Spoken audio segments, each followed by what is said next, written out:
Hey guys, welcome back to my channel. Today's video is a short tutorial on how I stitch fractional stitches on Aida. It is actually very easy, just a little bit of time. So let's first just do a regular stitch. I'm trying to figure out where the best way, okay, right here. I'm just going to do a regular X.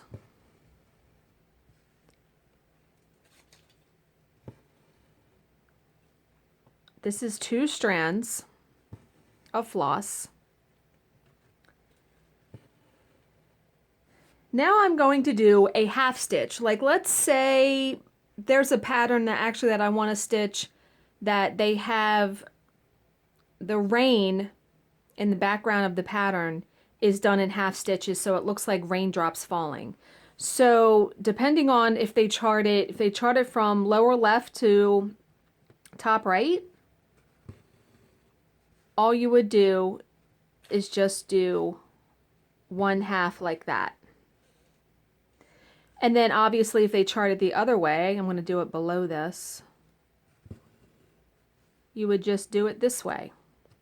Okay, now how do you do a quarter stitch? If you look at a square of Aida,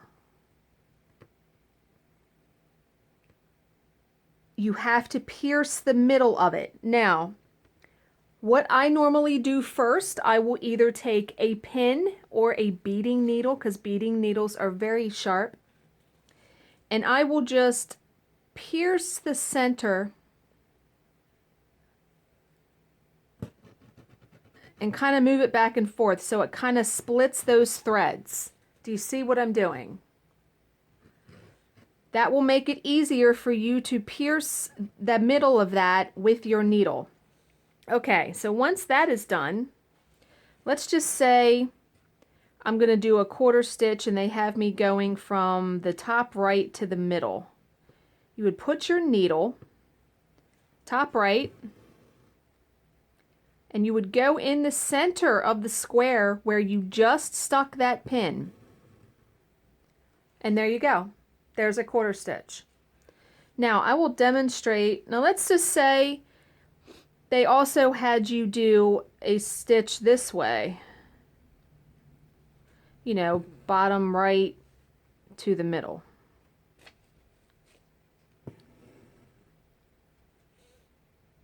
Because sometimes with skin, especially on Mirabilias, they will have a couple quarter stitches in a row. Do you know what I mean?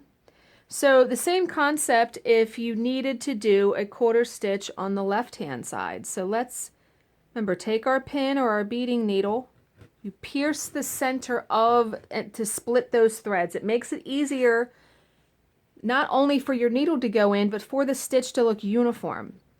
So you would come up in the top left and go in the middle. Or if they had you on the bottom, bottom left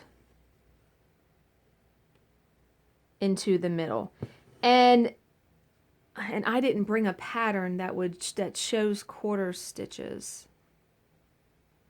But on a pattern, it will show it like this. Like it will be a quarter of the square. Wait a minute, I'm going to pause and I'm going to grab a pattern because I want to show you guys what I am talking about. I'll be right back. Okay, I'm going to try to not show the entire pattern. Let me see if I can find a little spot. Okay, here's a good example. See this right here? See how they have the symbol in the bottom right of the square and then in the top left? That's just my pattern thing falling. That's great. So how you would stitch that is you would, I'm going to show you. Wait a minute, okay. So I'm going to stitch that down here, what that is. I'm going to pierce the center of 2 squares, because if you look at the pattern, this is one square, this is the square next to it. So I'm going to pierce the center of two squares. Wait a minute, I'm trying to hold the pattern with one hand and do this with the other hand. There's one square. There's the other square. Okay. Remember, this symbol right here is in the bottom right of that square. So that first square, I would come up in the bottom right.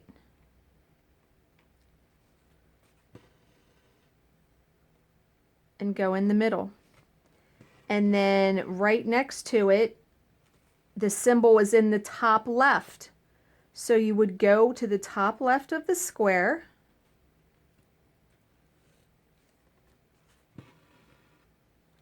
And then go in the middle.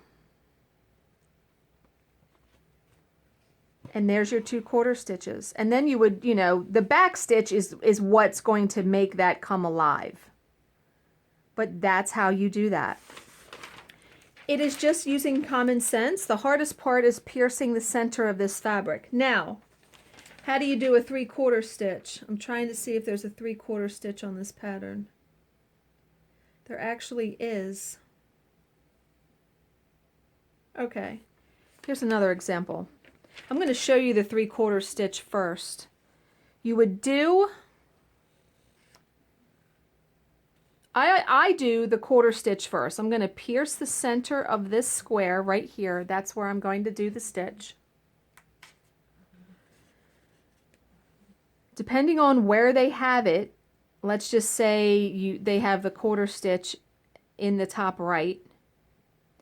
I would do the 1/4 stitch first, and then you do a 1/2 stitch in that same square. So you see how that's a 3/4 stitch? Because the last quarter of the square is still open.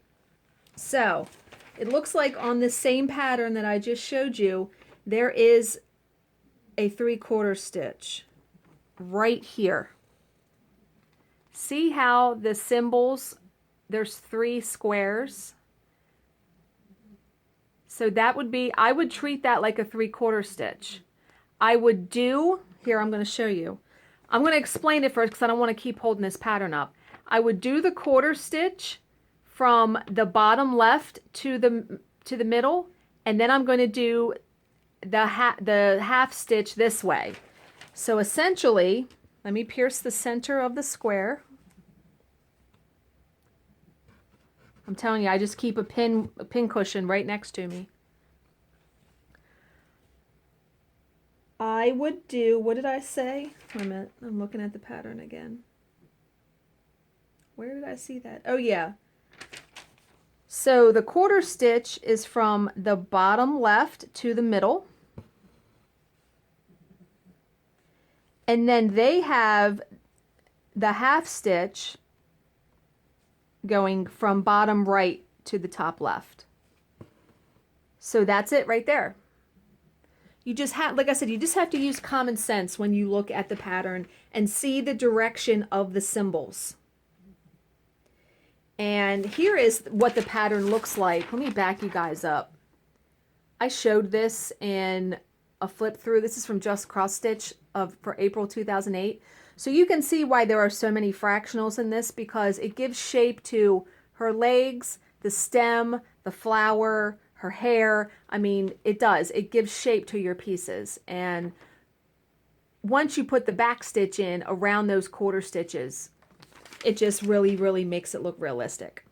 So that is it for today's video. I hope that helped you guys who had wanted to see how to stitch fractional stitches on Aida. Like I said, not hard, but can be tedious. Piercing the center of that Aida square, to me, is key. So as always, if you have any questions, please leave them in the comment section below, and I will answer them to the best of my ability. Thank you for watching and subscribing, and I will see you in my next video. Bye, guys.